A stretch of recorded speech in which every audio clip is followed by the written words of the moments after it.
Bueno, ahora hablaremos de la siguiente guerra, que es copistas, impresores e inquisidores.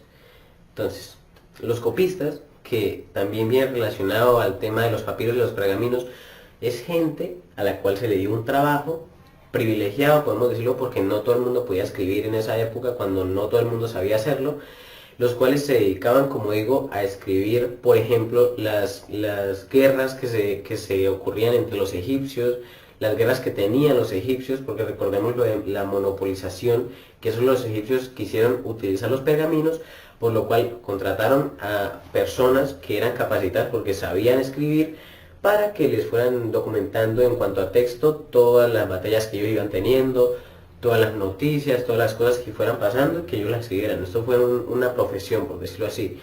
¿Qué pasa? Que luego, cuando avanzamos en el tiempo y venimos con los impresores e inquisidores, en 1471 Johann Gutenberg crea la imprenta.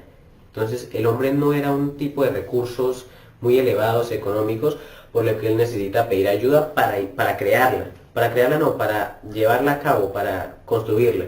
Ya la tenía inventada, pero no la podía construir porque no tenía plata. Entonces él le pide ayuda a un hombre que se llamó Johann Fust. Entonces el hombre le presta el dinero, le dice, bueno, tome la plata, créela, y pues ahí miramos cómo me paga. Entonces Johann Gutenberg pensó que con la imprenta que iba a tener mucha plata, se iba a llenar de plata, y le iba a poder pagar a Johann Fust, cosa que no fue así. Entonces Gutenberg hace la creación, la arma, la imprenta, y resulta que no le puede pagar a este hombre porque en esa época la gente no podía leer. Entonces lo que quería hacer con la imprenta Gutenberg era básicamente como imprimir libros, ¿no? Hacerlo de manera más rápida, que el hombre lo denuncia, y Gutenberg lo que hace es pagarle con las máquinas que construyó. Entonces en esa época lo que más imprimía, lo que más escribía o transcribía eran las Biblias. Era lo más leído hasta entonces, los libros más comprados eran las Biblias, todo muy religioso. ¿Qué pasa? Que ellos se lucraron a base de esto. Entonces vieron la oportunidad de imprimir muchísimas más Biblias, lo hicieron a partir de la imprenta y se lucraron por completo de esto.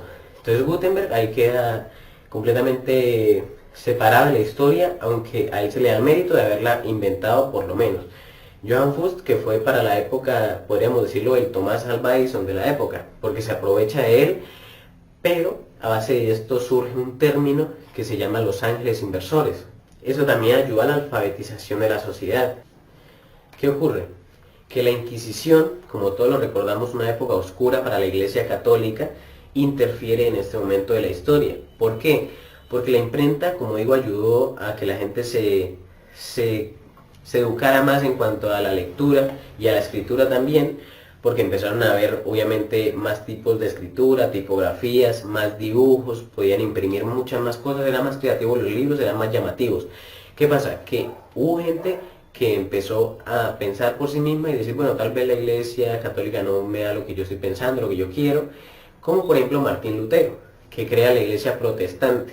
Entonces en ese momento Pablo III dice, estos muchachos se me están descarriando, entonces vamos a hacer la Inquisición, ¿sí? Entonces él crea un libro que se llamó Indexum Librum, creo que era, el cual prohibía todo tipo de escritos que no fueran acorde a la religión católica. Si tú escribías un libro donde decías, no, tal vez el pensamiento es que, por ejemplo, hay algo más allá de la tierra y no es Dios, ese libro queda completamente censurado. Y pues aquí es cuando empieza la historia de la iglesia, donde ya no solo censuran las cosas, sino que empiezan a haber asesinatos, muchos asesinatos, y a la gente que no creía en la iglesia o que medio tenía un pensamiento raro, de una al calabozo o directamente lo asesinaban.